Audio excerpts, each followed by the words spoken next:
I don't like words that hide the truth. I don't like words that conceal reality. I don't like euphemisms or euphemistic language. And American English is loaded with euphemisms because Americans have a lot of trouble dealing with reality. Americans have trouble facing the truth. So they invent a kind of a soft language to protect themselves from it. And it gets worse with every generation. For some reason, it just keeps getting worse. I'll give you an example of that.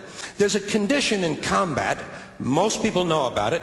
It's when a fighting person's nervous system has been stressed to its absolute peak and maximum, can't take any more input. The nervous system has either snapped or is about to snap. In the First World War, that condition was called shell shock. Simple, honest, direct language. 2 syllables. Shell shock. Almost sounds like the guns themselves. That was 70 years ago. Then a whole generation went by, and the Second World War came along, and the very same combat condition was called battle fatigue. 4 syllables now. Takes a little longer to say. Doesn't seem to hurt as much. Fatigue is a nicer word than shock. Shell shock. Battle fatigue.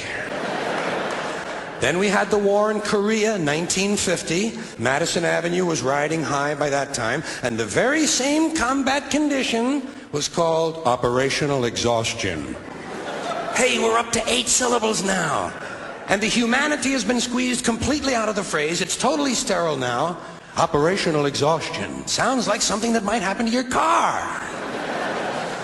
Then, of course, came the war in Vietnam, which has only been over for about 16 or 17 years. And thanks to the lies and deceit surrounding that war, I guess it's no surprise that the very same condition was called post-traumatic stress disorder. Still 8 syllables, but we've added a hyphen. And the pain is completely buried under jargon.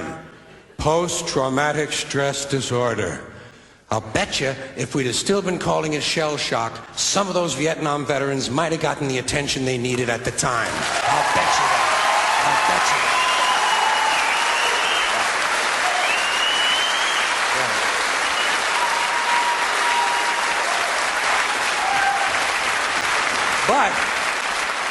But it didn't happen. And one of the reasons is because we were using that soft language, that language that takes the life out of life. And it is a function of time. It does keep getting worse. Give you another example. Sometime during my life, toilet paper became bathroom tissue. I wasn't notified of this. No one asked me if I agreed with it.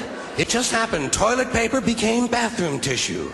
Sneakers became running shoes. False teeth became dental appliances. Medicine became medication. Information became directory assistance. The dump became the landfill. Car crashes became automobile accidents. Partly cloudy became partly sunny. Motels became motor lodges. House trailers became mobile homes. Used cars became previously owned transportation. Room service became guest room dining. And constipation became occasional irregularity.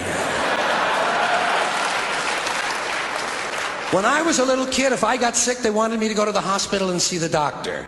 Now they want me to go to a health maintenance organization or a wellness center to consult a healthcare delivery professional. Poor people used to live in slums. Now the economically disadvantaged occupy substandard housing in the inner cities.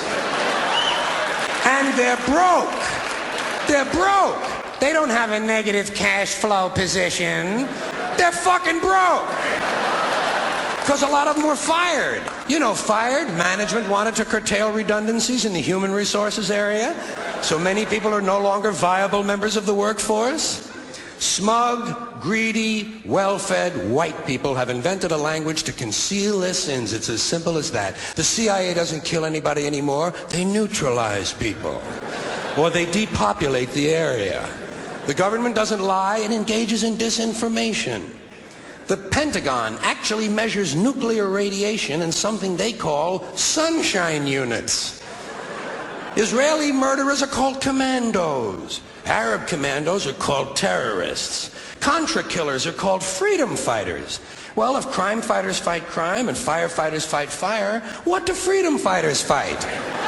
They never mention that part of it to us, do they? Never mention that part of it.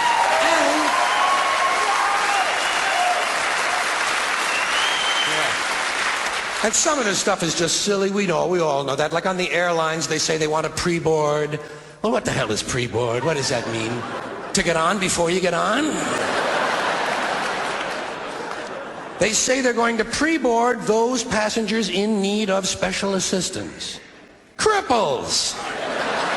Simple, honest, direct language.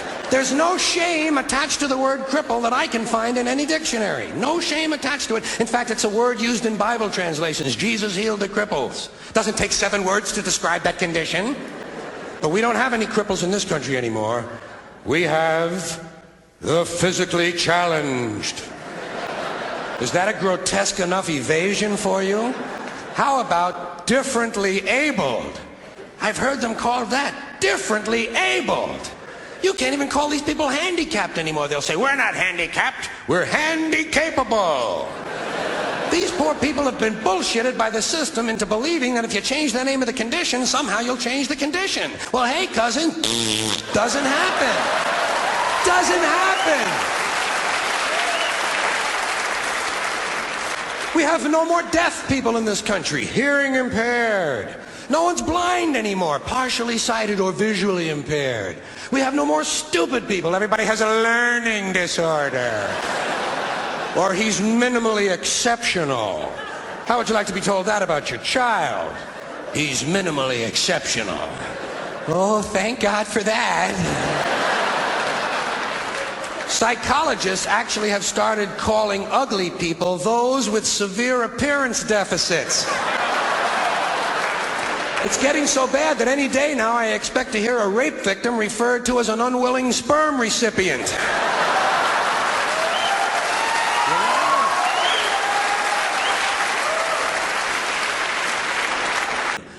And fear of aging is natural, it's universal, isn't it? We all have that. No one wants to get old, no one wants to die, but we do. So we bullshit ourselves.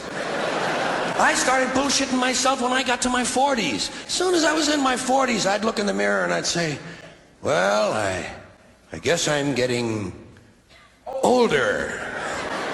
Older sounds a little better than old, doesn't it? Sounds like it might even last a little longer. Bullshit, I'm getting old. And it's okay, because thanks to our fear of death in this country, I won't have to die. I'll pass away.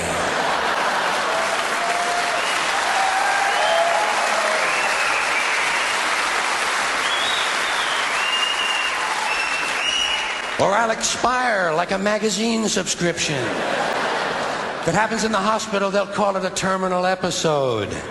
The insurance company will refer to it as negative patient care outcome. And if it's the result of malpractice, they'll say it was a therapeutic misadventure. I'm telling you, some of this language makes me want to vomit. Well, maybe not vomit. Makes me want to engage in an involuntary personal protein spill. Thank you all.